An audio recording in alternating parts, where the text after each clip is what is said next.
Tutorial mata kuliah, Filsafat Hukum dan Etika Profesi. Kuliah kedua, Pengertian Filsafat Hukum. Disajikan oleh channel Tutorial Kuliah TV. Teman-teman sekalian, untuk menciptakan suatu kehidupan yang harmonis dalam kehidupan bermasyarakat, ada seperangkat kaidah atau norma yang perlu kita taati.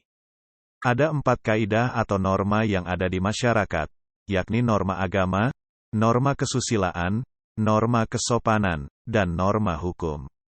Norma agama berbicara mengenai kewajiban seorang hamba untuk taat kepada Tuhannya.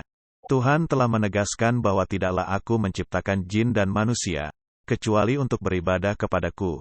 Lihat Qs Az-Zuriyat 56. Ibadah dalam arti melaksanakan segala perintahnya dan menjauhi segala larangannya. Manusia yang lalai norma agama akan mendapatkan sanksi di akhirat kelak. Norma kesusilaan bertitik tolak dari hati nurani setiap manusia, yang secara fitrahnya harus berbuat baik terhadap sesama, menghormati kedua orang tua, dan menghormati sesama. Pelanggaran terhadap norma kesusilaan akan menyebabkan kecemasan, tidak nyaman, merasa bersalah, dan sebagainya. Dengan demikian, sanksi norma kesusilaan berasal dari diri sendiri. Norma kesopanan memperhatikan aspek eksternal, dan pelanggaran terhadap norma ini akan dikucilkan dalam pergaulan hidup di masyarakat. Misalnya Anda tidak datang ke tetangga yang mengalami musibah tanpa alasan yang jelas atau Anda tidak datang pada saat ada kerja bakti di kampung. Kalau hal itu Anda lakukan berulang-ulang, Anda akan dikucilkan.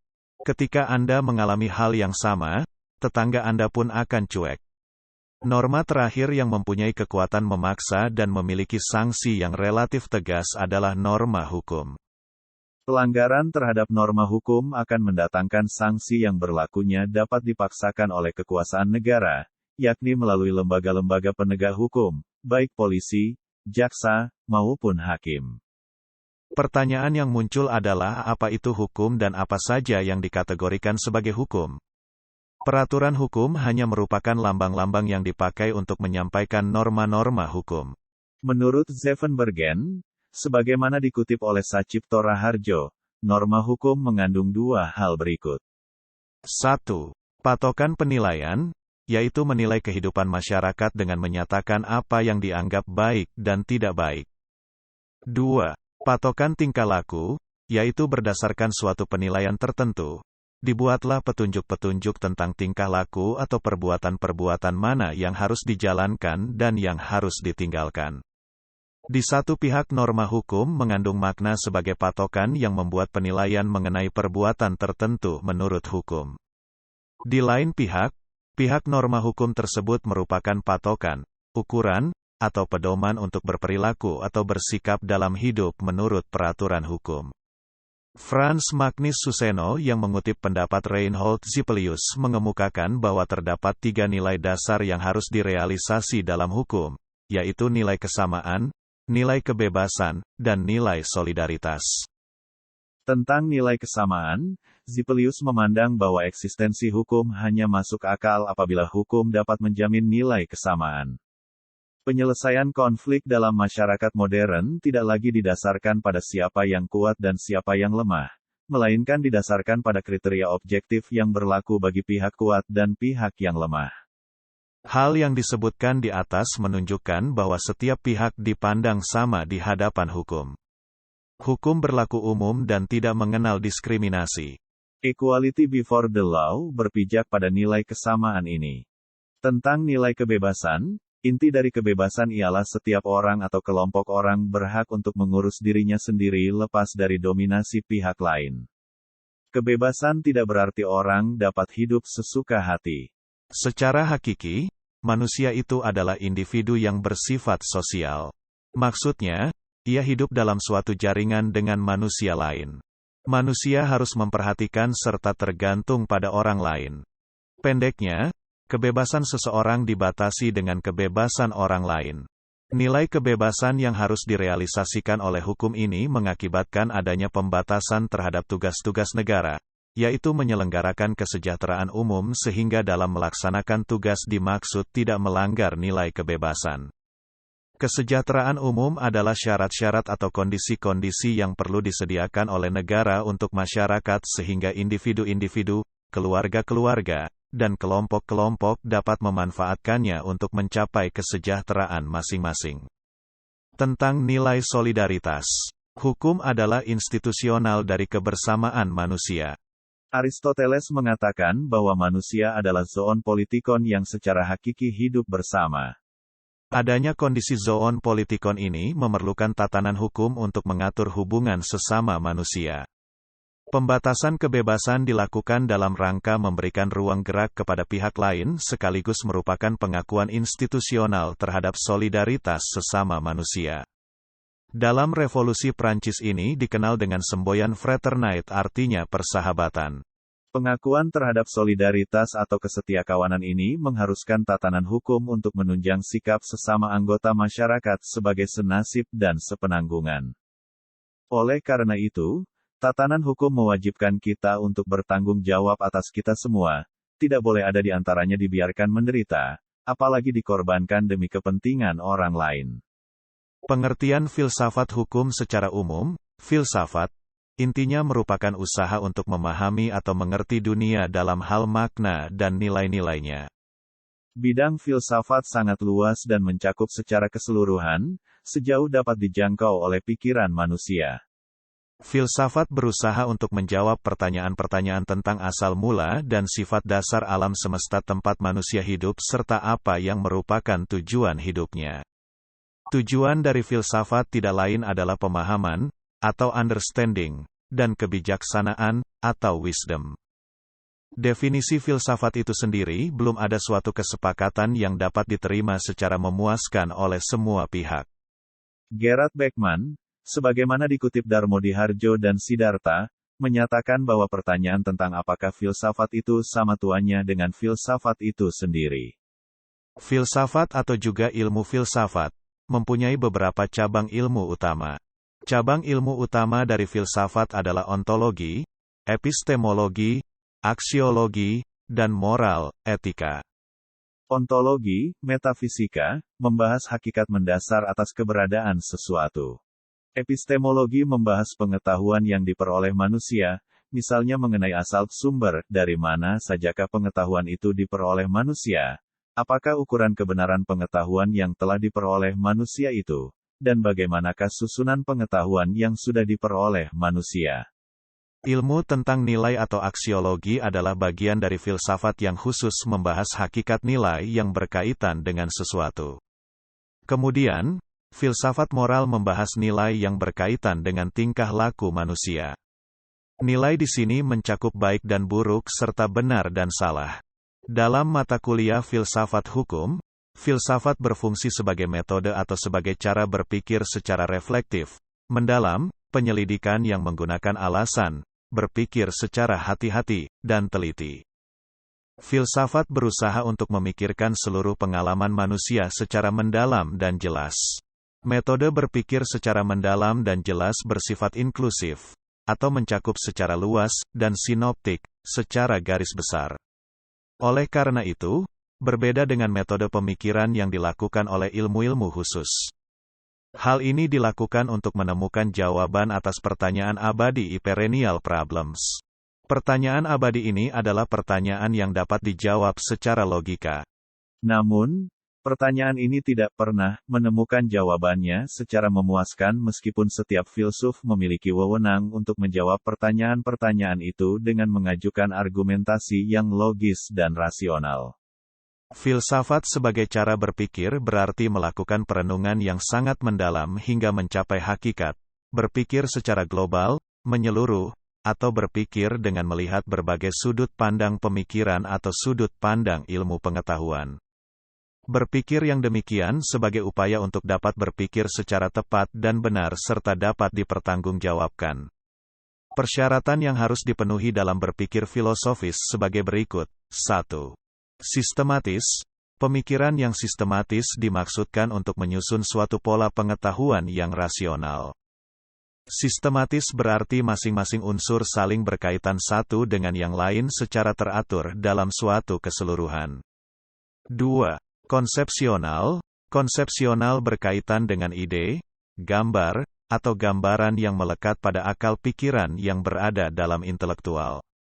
Gambaran tersebut mempunyai bentuk tangkapan sesuai dengan realnya sehingga maksud dari konsepsional tersebut sebagai upaya menyusun suatu bagan yang terkonsepsi jelas. Berpikir secara filsafat sebenarnya berpikir tentang hal dan prosesnya. 3. Koheren. Koheren atau runtut berarti unsur-unsurnya tidak boleh mengandung uraian-uraian yang bertentangan satu sama lain. Koheren atau runtut di dalamnya memuat suatu kebenaran logis. Sebaliknya, apabila suatu uraian yang di dalamnya tidak memuat kebenaran logis, uraian tersebut dikatakan sebagai uraian yang tidak koheren, runtut. 4. Rasional. Maksud rasional adalah unsur-unsurnya berhubungan secara logis. Artinya, pemikiran filsafat harus diuraikan dalam bentuk yang logis, yaitu suatu bentuk kebenaran yang mempunyai kaidah-kaidah berpikir, logika. 5. Sinoptik. Sinoptik artinya pemikiran filsafat harus melihat hal-hal secara menyeluruh dalam kebersamaan secara integral. 6. Mengarah pada pandangan dunia. Maksudnya adalah pemikiran filsafat sebagai upaya untuk memahami semua realitas kehidupan dengan jalan menyusun suatu pandangan hidup dunia, termasuk menerangkan dunia dan semua hal yang berada di dalamnya. Selain dari 6 hal tersebut, filsafat sebagai ikhtisar membentangkan cara pandang. Artinya, harus dimulai dengan pengakuan akan kebebalan. Hal itu sejalan dengan dikemukakan Sokrates, saya tahu bahwa saya tidak tahu. Lewat kesadaran inilah kemudian berusaha untuk memahami kata-kata serta mendalami kembali peristiwa dan kebiasaan-kebiasaan yang telah dianggap lazim, dalam hal ini konstelasi hukum. Pengakuan akan kebebalan secara otomatis akan menggiring pada kesadaran cinta pada kearifan dan kebenaran. Demikianlah filsafat menjadi sandaran atas suatu kesimpulan yang benar pada suatu tempat dan waktu tertentu, tetapi berubah dalam tempat dan waktu serta sudut pandang yang lain. Apa yang menjadi jawaban dari filsafat tidaklah pernah abadi. Karena itulah, filsafat tidak pernah selesai dan tidak pernah sampai pada akhir sebuah masalah. Masalah-masalah filsafat tidak pernah dapat selesai, justru karena ia bersifat filsafat. Pemikiran-pemikiran baru akan selalu muncul dan berkembang dan tidak pernah usai sebagai hasil daya kreativitas akal budi manusia. Terhadap metode berpikir filsafat ini, di kalangan ulama Islam terdapat ikhtilaf. Ulama yang berkeberatan terhadap filsafat, disebut golongan salaf, mengemukakan bahwa adanya pemikiran filsafat dianggapnya sebagai bid'ah dan menyesatkan. Al-Quran tidak untuk diperdebatkan, dipikirkan, dan ditakwilkan menurut akal pikir manusia, tetapi Al-Quran untuk diamalkan sehingga dapat dijadikan tuntunan hidup di dunia dan akhirat. Sementara itu, golongan yang tidak berkeberatan beralasan bahwa filsafat dapat membantu menjelaskan isi dan kandungan Al-Quran dengan penjelasan yang dapat diterima oleh akal pikir manusia. Dalam Al-Quran, terdapat ayat-ayat yang menekankan pentingnya manusia untuk berpikir tentang dirinya sendiri tentang alam semesta untuk mengimani Tuhan Sang Pencipta. Yang termasuk pertanyaan abadi dalam konteks hukum adalah persoalan keadilan. Keadilan menemukan perdebatannya karena keadilan memiliki sifat relatif dan individual. Apa yang dianggap adil dalam persepsi manusia yang satu seringkali dianggap tidak adil oleh persepsi manusia yang lain. Pendekatan filsafati ini digunakan untuk mencoba memberikan pemahaman keadilan yang beragam, tetapi memiliki inti yang satu dalam permasalahan. Apa yang Anda pikirkan ketika mendengar kata filsafat? Sifat apa yang melekat pada filsafat? Bagaimana pula dengan filsafat hukum? Pada hakikat, sifat filsafat dan filsafat hukum berada dalam satu keutuhan, bersifat universal, bersifat spekulatif, bersangkutan dengan nilai-nilai, bersifat kritis, bersifat implikatif, berpikir secara radikal. Bersifat universal, yakni berpikir tentang hal-hal serta proses-proses yang bersifat umum. Itu artinya yang terbersit dalam pikiran kita menyangkut pengalaman-pengalaman manusia yang bersifat umum. Dengan pendekatannya yang radikal, kajian filsafat berusaha untuk sampai pada kesimpulan yang universal. Dengan demikian, yang menjadi persoalan kefilsafatan tidak bersangkutan dengan objek-objek khusus. Anda juga bisa menyebutkan bahwa masalah kefilsafatan sangat terkait juga dengan ide-ide besar. Bersifat spekulatif yakni persoalan yang dihadapi melampaui batas-batas pengetahuan ilmiah, yakni dengan membuat tekanan-tekanan cerdik tentang hal-hal yang ada di luar pengetahuan sekarang. Misalnya, keadilan, kesetaraan, kemanfaatan, kebahagiaan, dan sebagainya. Bersangkutan dengan nilai-nilai, yaitu persoalan filsafat bertalian dengan keputusan tentang penilaian moral, penilaian estetis, agama, budaya, dan permasalahan sosial lainnya. Nilai di sini bermakna suatu kualitas abstrak yang ada pada sesuatu hal. Nilai-nilai dapat dimengerti dan dihayati. Jadi, dapat saya tegaskan bahwa nilai adalah suatu kualitas abstrak yang menimbulkan rasa senang, puas, atau bahagia bagi orang yang mengalami dan menghayatinya. Bersifat kritis. Filsafat dalam melakukan analisis terhadap permasalahan atau konsep-konsep yang oleh ilmuwan diterima begitu saja tanpa pemeriksaan dan dilakukan secara kritis dalam filsafat. Setiap bidang pengalaman manusia, baik di bidang ilmu maupun agama, mendasarkan penyelidikannya pada asumsi-asumsi yang diterima sebagai tolok berpikir dan berbuat. Asumsi-asumsi tersebut diterima begitu saja dan diterapkan tanpa diperiksa secara kritis. Bersifat implikatif diartikan bahwa apabila suatu persoalan filsafat sudah mendapatkan jawabannya, hal tersebut akan memunculkan persoalan baru yang saling berhubungan. Jawaban yang dikemukakan mengandung akibat lebih jauh yang menyentuh kepentingan hidup manusia. Contoh pertanyaannya adalah apakah manusia yang paripurna itu berpikir secara radikal? Radikal berasal dari kata Yunani, radix, yang berarti akar. Dengan demikian, berfilsafat artinya berpikir hingga sampai pada akar permasalahan, yakni sampai pada hakikat, esensi, atau substansi yang dipikirkan.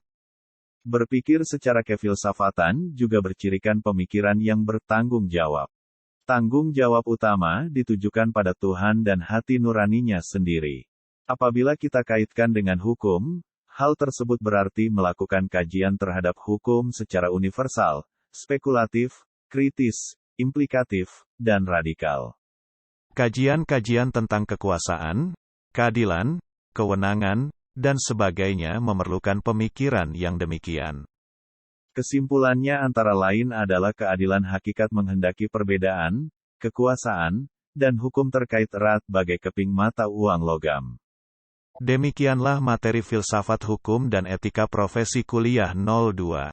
Channel tutorial kuliah TV dimaksudkan membantu mahasiswa perguruan tinggi negeri maupun di perguruan tinggi swasta manapun di Indonesia. Video tutorial juga dituturkan dan disubtitelkan agar dapat ditonton, dibaca sambil didengarkan. Jangan khawatir jika belum langsung paham. Itu wajar. Untuk pemahaman yang lebih baik, putar dan dengarkan video ini berulang-ulang. Selamat mengikuti. Subscribe dan like, agar Anda mendapatkan update tutorial lainnya. Bagikan juga link video ini, agar teman Anda juga mendapatkan manfaat channel ini. Sekian dan terima kasih. Sampai jumpa.